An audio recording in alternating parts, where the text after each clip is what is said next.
Reverendo Jailson começou há 2 domingos uma série baseada num livro do teólogo D.A. Carson. E o Carson fala sobre o escândalo da cruz e da ressurreição. O pastor Jailson já falou 2 domingos sobre textos que enfatizam o impacto da cruz do Calvário. E hoje, por ocasião da Páscoa, é claro, eu vou falar da ressurreição de Cristo Jesus. E no próximo domingo, pastor Jailson então encerra essa série sobre morte e ressurreição de Cristo. E o título da mensagem de hoje é Fé que titubeia, porque a Tomé é o exemplo máximo na Bíblia de quem crê, mas não crê com firmeza inabalável. Então eu quero convidar você a abrir a sua Bíblia em João capítulo 20, nós vamos ler versos 24 a 31, na verdade eu farei essa leitura e eu vou pedir para você acompanhar a leitura desse texto.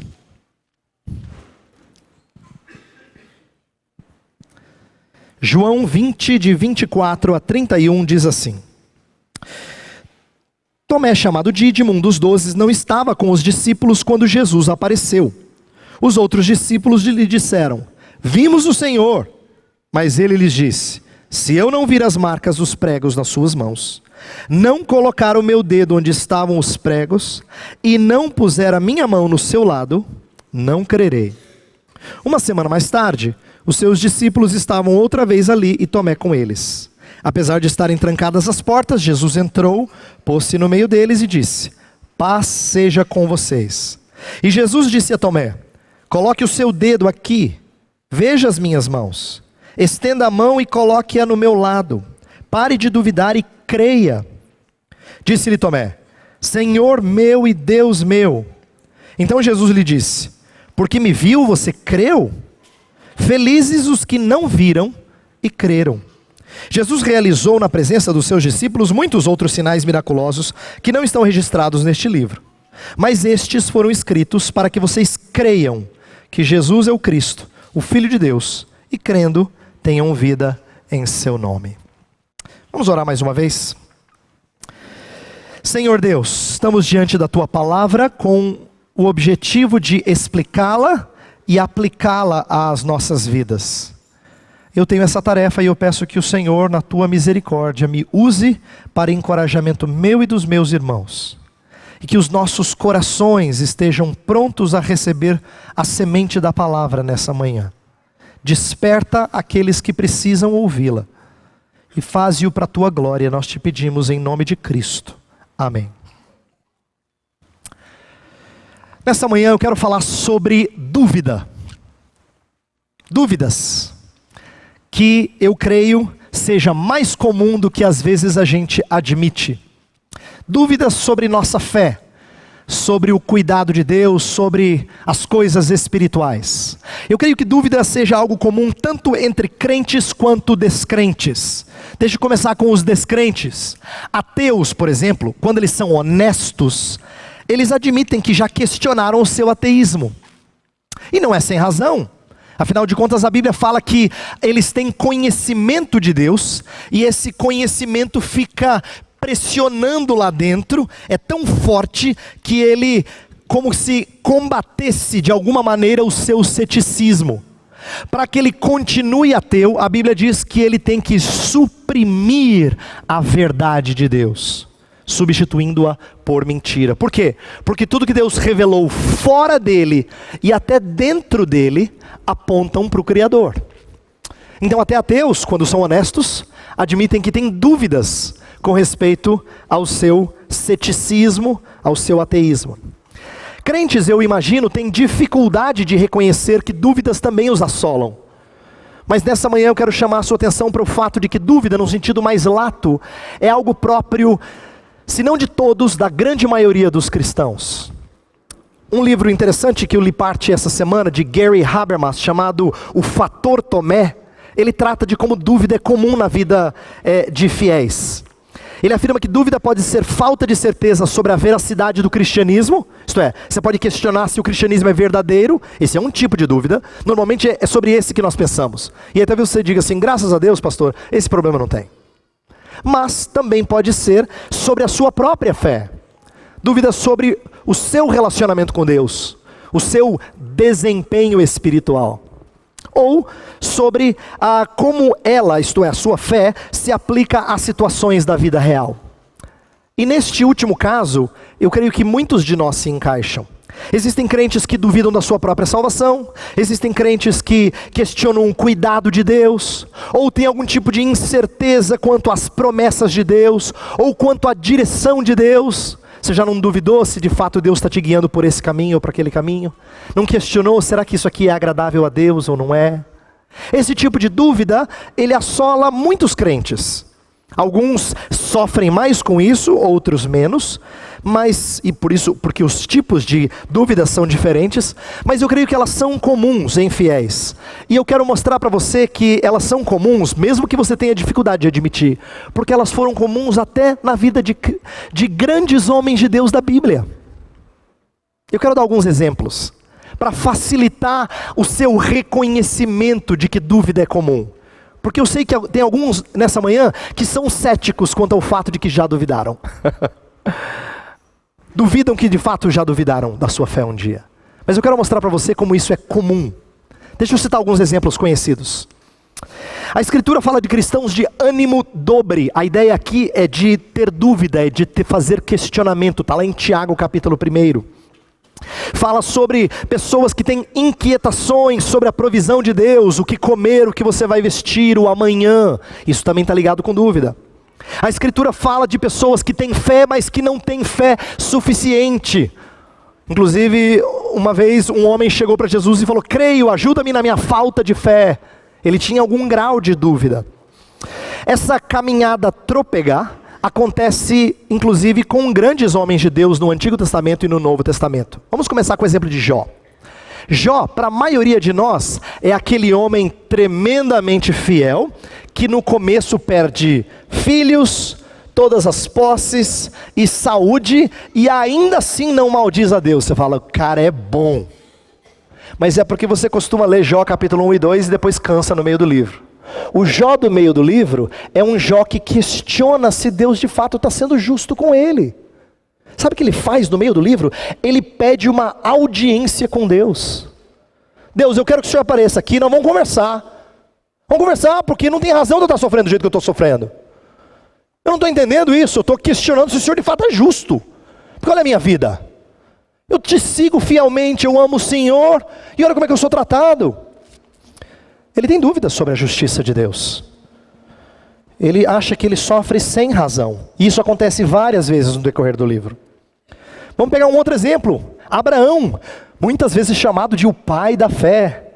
Pois o próprio Abraão também questiona a promessa de Deus. Quando? Quando ele esconde a identidade da sua esposa. Não uma vez, 2 vezes. Se ele cria que Deus faria da sua descendência numerosa, por que ele tem dificuldade de acreditar que Deus vai preservar a sua vida? Hebreus 11 fala que quando ele entregou a Isaac, ele acreditava que Deus era capaz de trazer o seu filho dentre os mortos. Ora, se ele cria assim, como é que ele temia a morte quando ele falou que Sara era irmã? Então a fé de Abraão é uma fé inconstante. Porque ora acredita que Deus pode ressuscitar filho, ora tem medo de que ele vai morrer. Mesma coisa no caso de quando ele recebe a promessa de que ele teria um filho na velhice. A gente lembra da história de Sara, de que Sara riu. Mas antes disso, fala que Abraão riu. Sobre Sara é dito que ela riu no íntimo, sobre Abraão não fala que foi no íntimo. Ele falou, não, o senhor está de brincadeira, Senhor. Mas você diz assim, mas peraí, isso não é o Abraão que, quando Deus mostrou as estrelas do céu, ele creu e isso lhe foi imputado para a justiça? Exatamente, 2 capítulos depois ele duvida. Que fé é essa de Abraão que uma hora crê e outra hora titubeia na fé? Vamos para o Novo Testamento. Tem um personagem que Jesus rasga elogios para ele, João Batista. Diz assim, nascido de mulher não tem maior do que ele. E no entanto teve um momento que o João Batista está lá na prisão, ele fala assim, ele pede para os seus discípulos, vamos perguntar para Jesus se ele de fato é o Messias. Você fala, João, estava achando que você era bom, cara. Você está em dúvida se Jesus é o Messias? Ele fica em dúvida. O João Batista, que Jesus em seguida vai dizer, nascido de mulher, não tem maior. para de fato falar de como ele foi importante na preparação para a chegada do Messias. Mas ele tem dúvidas, ele balança. Pedro, que depois vai se tornar ousado, é acusado de ter pequena fé. É por isso que ele naufraga quando ele está andando sobre as águas. Paulo, você fala, não, é Paulo era firme. Paulo em 2 Coríntios 1 fala que teve um momento que ele teve tanta aflição que ele desesperou até da própria vida. Por isso que naquela epístola ele fala assim, que nós ficamos perplexos, não desesperados, mas perplexos. E é uma palavra forte, que diz respeito a ter questionamentos, ter dúvidas, ficar balançado na sua fé. O livro de Salmos constantemente reclama com Deus sobre a presença do mal. Por que a gente sofre? Por que tem mal para com aqueles que são teus filhos? Ou se não, reclama do silêncio de Deus. Tudo bem que está acontecendo muita coisa ruim, mas o Senhor não faz nada, o Senhor está ó. Por que o Senhor se esqueceu de mim? Esse é o livro dos Salmos que a gente tem que ler e falar assim, ai Senhor, obrigado que o Senhor falou comigo hoje. Mas o cara está lá brigando com Deus. Dúvidas. Mesma coisa acontece em relação à própria ressurreição de Cristo. Ela é alvo de dúvida na Escritura. Diz em Mateus 28 que depois que Jesus apareceu aos discípulos, alguns duvidaram dele. Aí você fala, não é possível. Pois aconteceu. Em Marcos 16, depois em Atos, a gente vê que a ressurreição constantemente é motivo de dúvida. Então, nessa manhã eu gostaria de falar sobre a fragilidade da fé destes homens do passado e de como ela tem tudo a ver com a nossa fé cristã e de como ela pode titubear.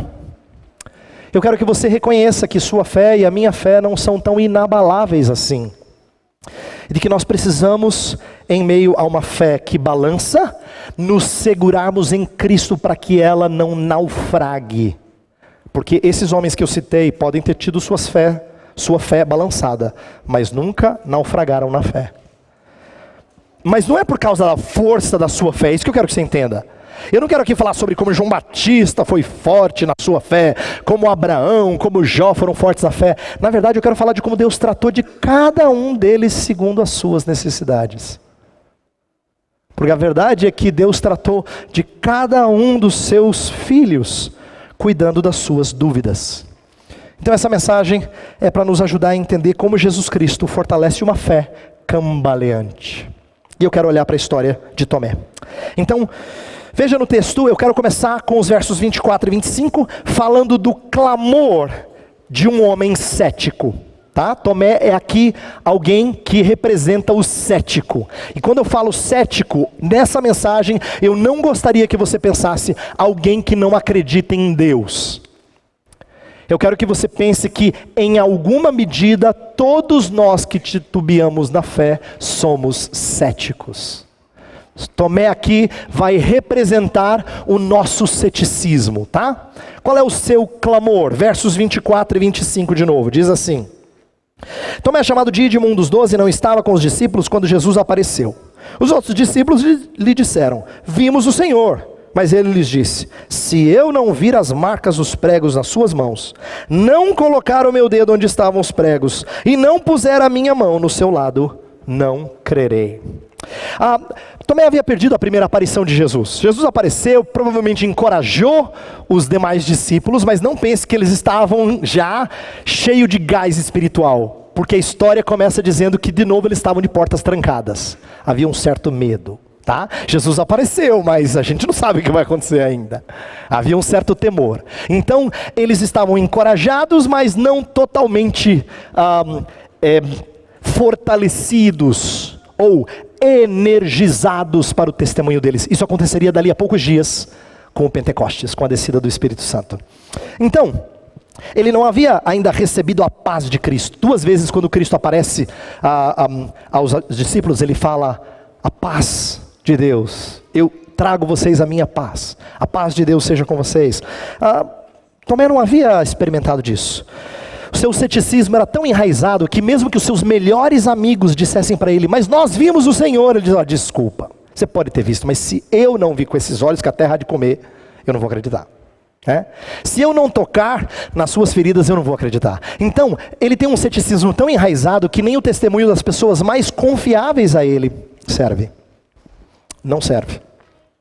Tomé ainda sofre do desapontamento de ter um Messias derrotado. Eu quero que você compreenda nessa manhã que a dúvida de Tomé não é uma dúvida de quem não acredita em Deus. É uma dúvida mais emocional de quem teve seus sonhos estilhaçados. A morte de Cristo coloca fim a toda a esperança de libertação que um israelita tinha. Ele esperava que Jesus seria aquilo. E olha, que estava aparecendo, porque uma semana antes, Jesus entrou em Jerusalém e todo mundo falou, Hosana, Hosana. Fica imaginando os discípulos, até arrepiaram assim, falando, é agora. Mas ali 5 dias depois, ele é morto. Aí assim, acabou. Acabou. E Tomé está ainda debaixo desse marasmo espiritual. Carson, no livro que nós estamos estudando, eu e o pastor Jailson, fala que a dúvida de Tomé é o ceticismo de um homem que passou por grande desapontamento religioso, ao ponto de não querer se decepcionar novamente. E é disso que eu quero falar. Eu quero chamar a sua atenção para o fato de que ele não é alguém que não acredita em Deus. Ele não fala assim, Deus não existe. Não é isso. Ele está tremendamente desapontado. A sua dúvida tem a ver com frustração, desapontamento, com não ter os seus ideais redentivos realizados em Jesus. E normalmente esse tipo de dúvida é a que mais dói. É aquela do Salmo 73 que fala assim, quase me resvalaram os pés quando eu olhei para os ímpios e vi a prosperidade deles. Ele não fala assim, Senhor, o Senhor não existe, não é isso. Ele fala assim, Senhor, por que eu estou aqui ralando para ser crente? Se o Senhor não cuida de gente como eu. Essa é a que mais dói. É a sensação de estar desamparado, de ter sido frustrado nos seus sonhos, nas suas expectativas. E é desse ceticismo que eu quero falar. E eu creio que o nosso tipo de ceticismo é semelhante ao de Tomé. Veja que Tomé não quer mais ouvir. Ele fala assim, não adianta vocês me falaram que Jesus ressuscitou. Eu quero ver, eu quero tocar. Pelo fato de Cristo não ter morrido de forma mais delongada na cruz, ele queria ver coisas que eram sui generis em Cristo. Deixa eu explicar. O Carson, no seu livro, faz uma descrição muito interessante, em que ele diz assim, o normal de uma pessoa que morria na cruz, era demorar muito tempo para morrer, porque ele não era ferido de forma mortal logo no começo. Ele era crucificado e ele ficava lá numa situação em que ele teria que se reerguer várias vezes para poder respirar, porque o peso do seu corpo o sufocaria, fazendo com que a sua caixa torácica fosse pressionada com o peso do seu corpo. Então, na verdade, era uma morte lenta, era para sufocar alguém, era para fazer ele desgastar-se em dor, em força, para que tudo acabasse e finalmente ele sucumbisse. Então o que às vezes acontecia para acelerar a morte era quebrar as pernas de alguém crucificado, para que ele não pudesse mais se sustentar, e então ele morresse logo. Você lembra que eles vão fazer isso com Jesus e Jesus já está morto. Então, Tomé sabe que o corpo dele é diferente, não tem feridas comuns, tem uma aqui que é sui generis, além dos pregos.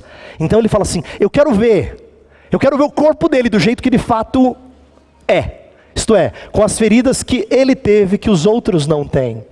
Ele quer na verdade provas incontestáveis, de que de fato esse é Jesus, não é uma aparência de Jesus, não, esse realmente é o Jesus por causa das feridas dele. Esse tipo de pedido, de súplica, de clamor, não é mais fé. Eu digo que não é fé porque Cristo o chama de incrédulo, ou de alguém que não crê. Olha para o versículo 27. Quando Jesus aparece e fala, toca aqui nas minhas feridas, tal, no finalzinho do verso 27 ele fala assim, pare de duvidar e creia. Pare de duvidar e creia. A outra tradução fala, não sejas incrédulo, mas crente. A ideia é que quando Tomé está pedindo provas incontestáveis da ressurreição de Jesus, ele não mais crê, ele é incrédulo, ele não mais tem certeza, ele tem dúvidas. Jesus e os apóstolos sempre ensinaram a importância de crer na palavra anunciada. antes do que naquilo que nós vemos. Tem várias histórias no Novo Testamento que são muito bonitas. Vou lembrar de uma. Quando um centurião chega para Jesus e fala assim: Jesus, eu tenho gente na minha casa doente, eu preciso que o Senhor cure, por favor. Aí ele fala: ok, vamos lá. Ele fala: não precisa ir, uma palavra sua, eu sei que basta. Aí Jesus fala assim: fé assim não é comum em Israel. Jesus está ensinando para os seus que crer na palavra anunciada deveria ser suficiente. Mas os homens estão atrás de sinais. E vários deles pediram sinais nos dias de Jesus. Eles queriam ver. Pedro fala assim: aquele a quem não vistes, amais. É esse tipo de fé que ele quer.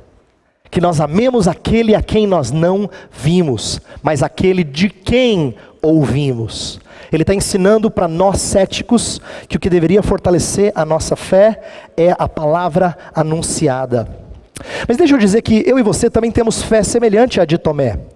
Nós não descremos na ressurreição. Eu imagino que a maioria de vocês está aqui num dia de Páscoa porque você acredita em Deus.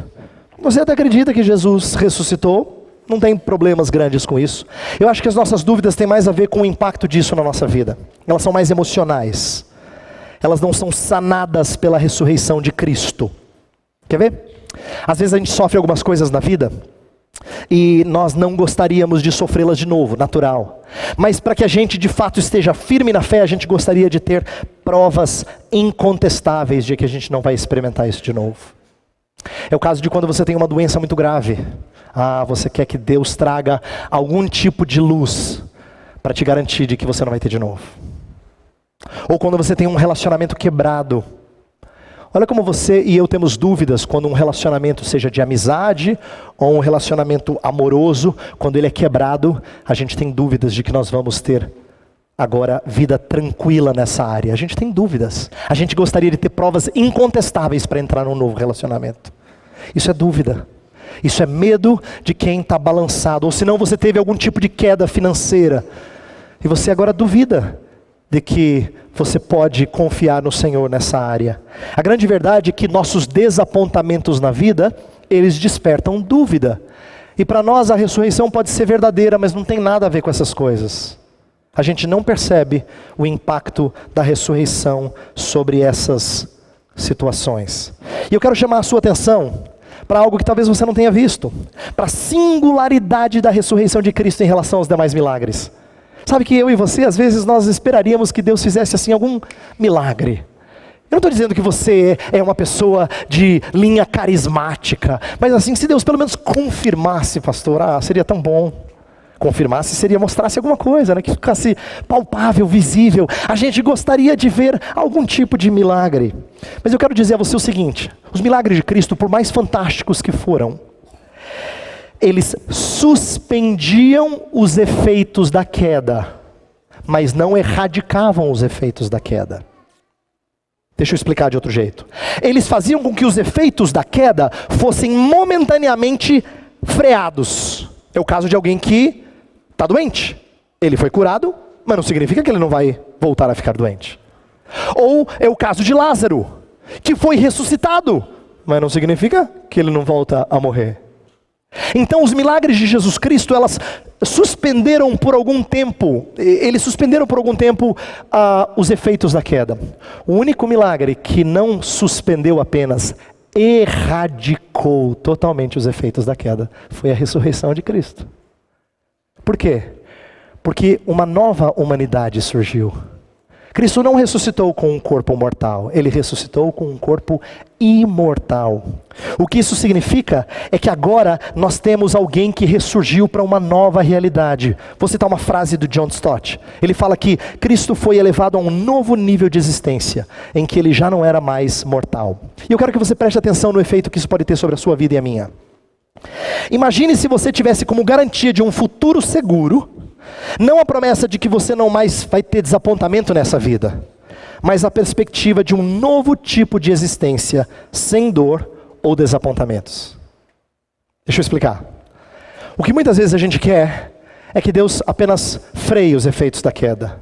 Imagina se Deus dissesse para você assim: eu tenho algo melhor. Eu tenho uma vida sem efeito qualquer da queda. Já pensou? Ele está ensinando para nós céticos que o que a gente pede é pouco, sabe? O que a gente pede é a garantia de que nos próximos anos a gente não vai ter mais doença, de que a gente não vai ter mais relacionamentos quebrados, de que a gente não vai ter mais crise financeira, para os próximos anos. A gente pede que os efeitos da queda sejam freados por algum tempo. A gente pede pouco. Cristo oferece mais. Deixa eu falar de um segundo aspecto desse texto. Olha como Deus é condescendente para com os céticos. Versículos 26 a 28. Vamos olhar novamente. 26 a 28 diz assim: uma semana mais tarde, isto é, no primeiro dia da semana, os seus discípulos estavam outra vez ali, e Tomé com eles. Apesar de estarem trancadas as portas, Jesus entrou, pôs-se no meio deles e disse: paz seja com vocês. E Jesus disse a Tomé: coloque o seu dedo aqui, veja as minhas mãos, estenda a mão e coloque-a no meu lado. Pare de duvidar e creia. Disse-lhe Tomé: Senhor meu e Deus meu. O que eu vejo nesse trecho da nossa passagem? Como Deus é condescendente para com os céticos. Como Deus é misericordioso, como Ele se rebaixa para estar com os céticos. Sabe, a Bíblia ensina que a gente não seja duro para com aqueles que têm dúvida, mas seja misericordioso, compassivo para com eles. E na verdade isso combina com a postura de Deus. Deus é assim.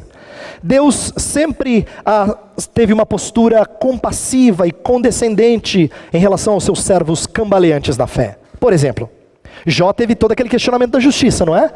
Mas no final do livro de Jó, Deus não dá uma surra nele. Ele se arrepende e Deus lhe dá muito mais do que ele tinha. Deus não só aparece a ele que não tinha que aparecer, não tinha que dar satisfação, mas fala com Jó. Jó se arrepende e Deus lhe abençoa. E Abraão? Mesma coisa.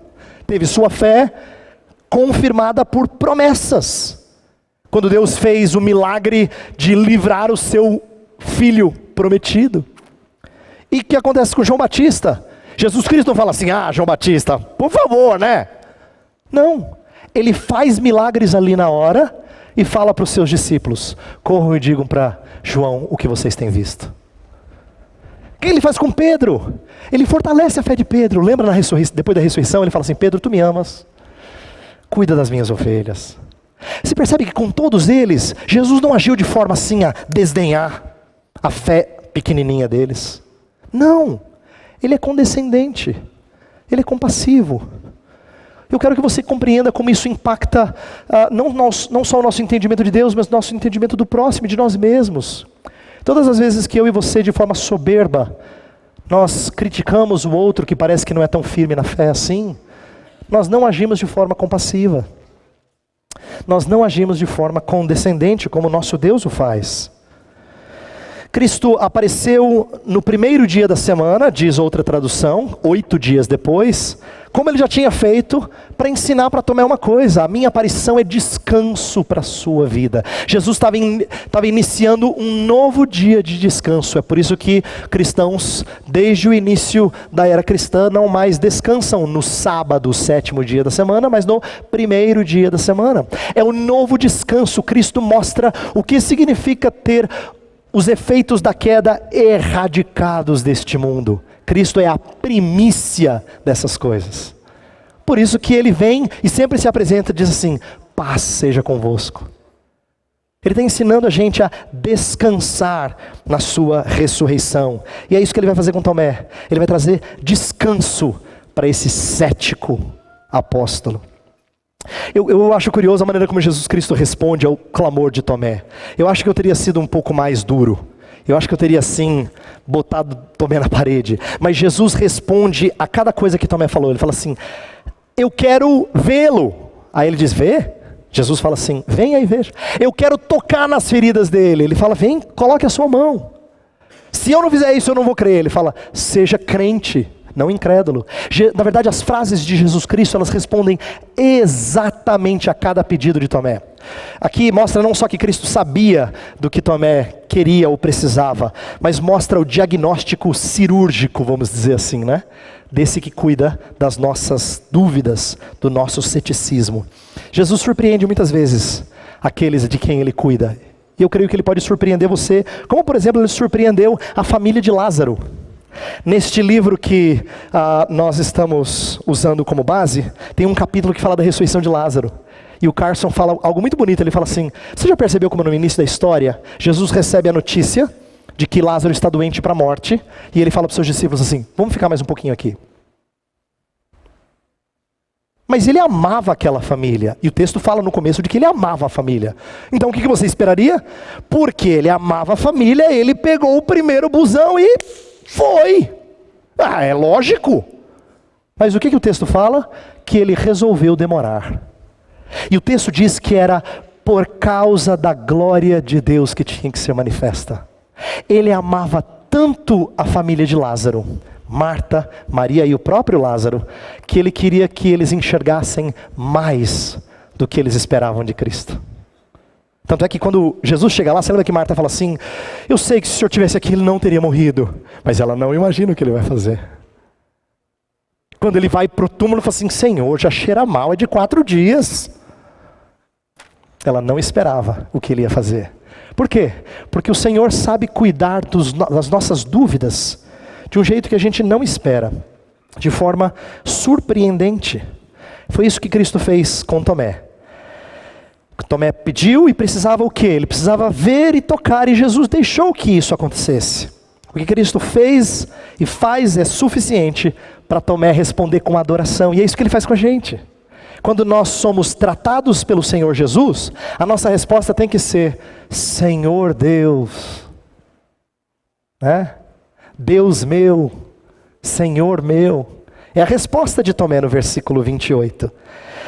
Isso mostra que quando Jesus Cristo trata das nossas dúvidas, Ele nunca é ineficaz. Eu quero que você creia nisso nessa manhã.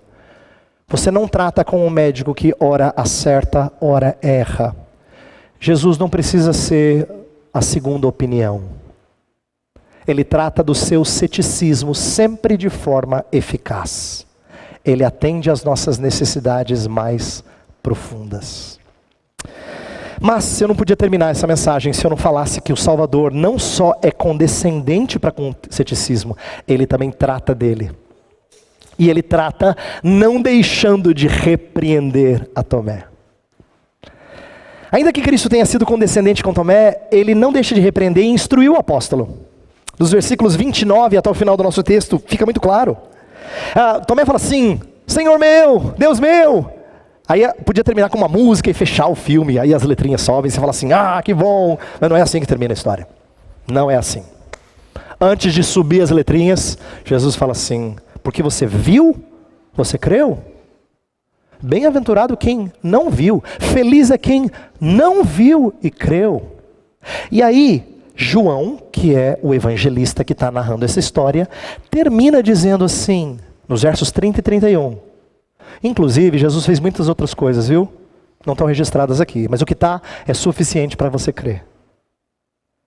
Ele está explicando para você que eu e você não devemos pedir mais provas incontestáveis para que a gente não tenha mais medo. O que está escrito é suficiente. Olha o versículo 30. Ele fala assim: Jesus realizou na presença dos seus discípulos muitos outros sinais miraculosos, que não estão registrados neste livro. Mas estes foram escritos para que vocês creiam que Jesus é o Cristo, o Filho de Deus, e crendo, tenham vida em seu nome. É como se ele estivesse dizendo assim: sim, Jesus poderia fazer mais por você, ele fez muito mais durante os anos que nós andamos com ele.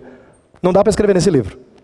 Mas, o que está registrado é suficiente para você ser encorajado em meio às suas dúvidas.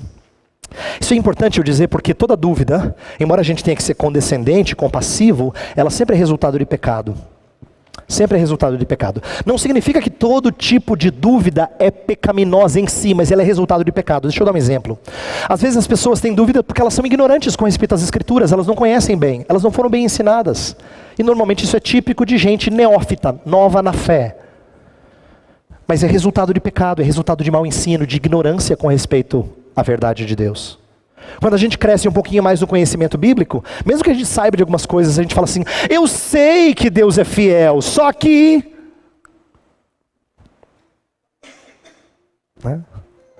Eu sei que Ele cuida da gente, mas... Esse tipo de dúvida é pecaminosa. Esse tipo é pecaminoso. E por ter origem no pecado, precisa de remédio. Por isso que eu quero chamar a sua atenção para o fato do Salvador conseguir fazer algo que eu acho lindo. Porque ele não só faz a gente amá-lo pela sua compaixão, ele faz a gente admirá-lo pela sua firmeza e pelo seu tratamento incisivo. Jesus Cristo consegue na mesma cena juntar compaixão e ira. Ele consegue ser mole e duro, macio no tratamento e firme no seu tratamento.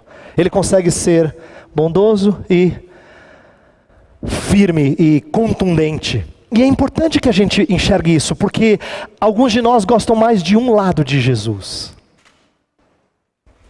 Alguns de nós preferem um dos dois lados. E ele não mostra só um dos dois.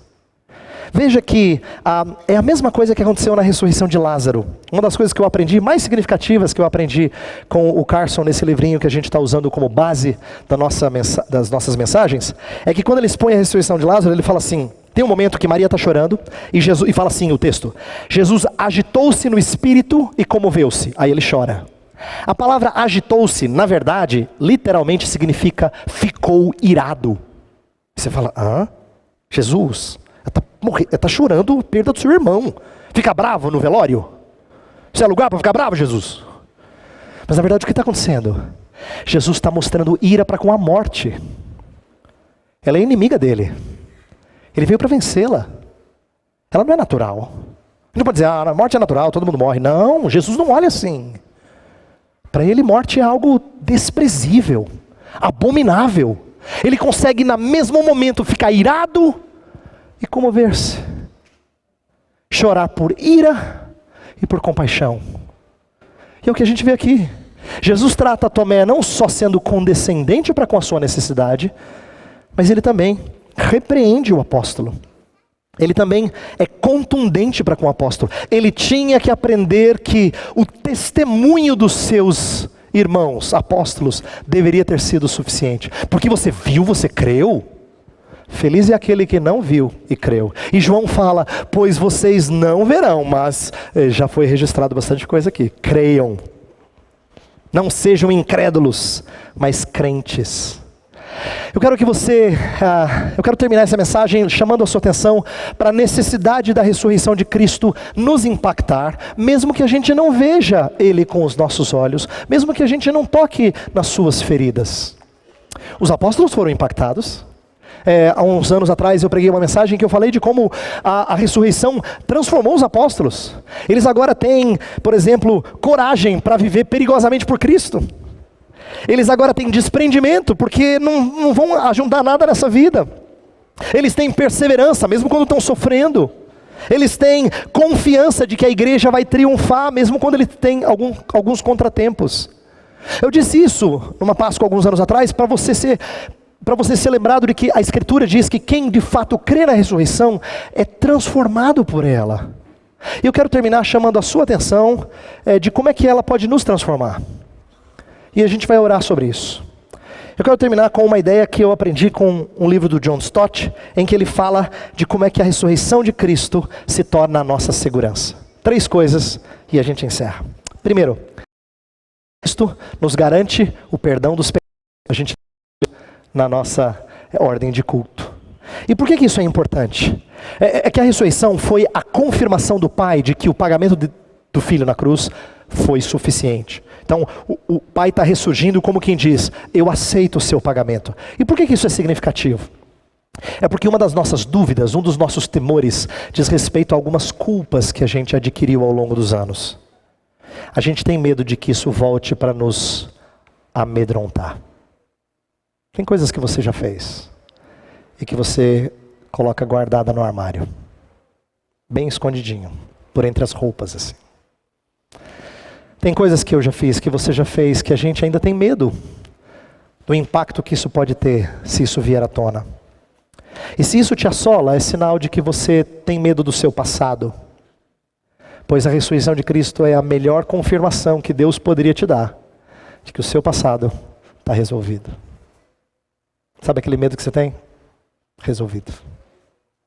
Segunda coisa, a ressurreição de Cristo nos garante o poder de Deus de transformar pessoas.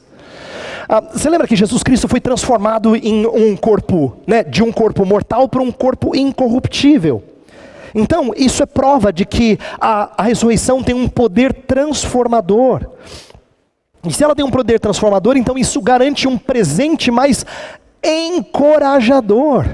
Por quê? Qual é a nossa grande frustração hoje em dia? Por que você volta domingo após domingo para ouvir a mensagem? É porque você sabe que você promete muita coisa que você não cumpre. Que você gostaria de ser diferente, mas assim, o seu presente não é tão 10 assim. O meu também não é. A gente gostaria que fosse, a gente gostaria que nossa vida fosse assim, 3 degraus a cada semana, espiritualmente falando, nas nuvens, mas não é.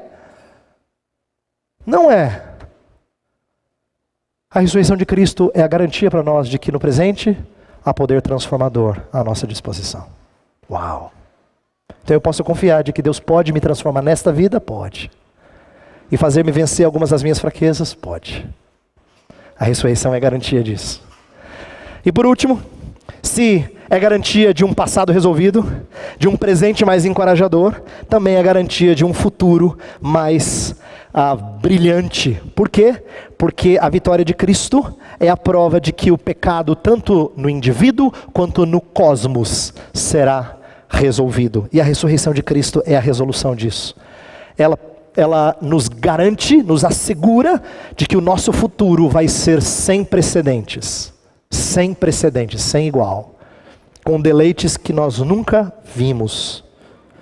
Passado, presente e futuro resolvidos, assegurados na ressurreição. Por isso eu gostaria que você entendesse que nessa manhã, quando você veio para cá, você, eu imagino, não duvidou da realidade da ressurreição. Mas vários momentos da sua vida e da minha vida, nós duvidamos da relevância da ressurreição. Você não duvidou de que Jesus ressuscitou de verdade, mas você também foi cético, como eu fui. Nós duvidamos de que ela era suficiente para nos acalmar a alma. Sabe o que eu peço a Deus nessa Páscoa? Que você dê testemunho de como a ressurreição nos transforma e trata do nosso ceticismo. Eu queria que você falasse para as pessoas, eu sei que você tem dificuldade de crer nessas coisas, eu também tenho. Eu também tenho. Mas eu queria te mostrar quem é que tratou do meu ceticismo. Eu queria falar para você quem é que tem tratado das minhas dúvidas.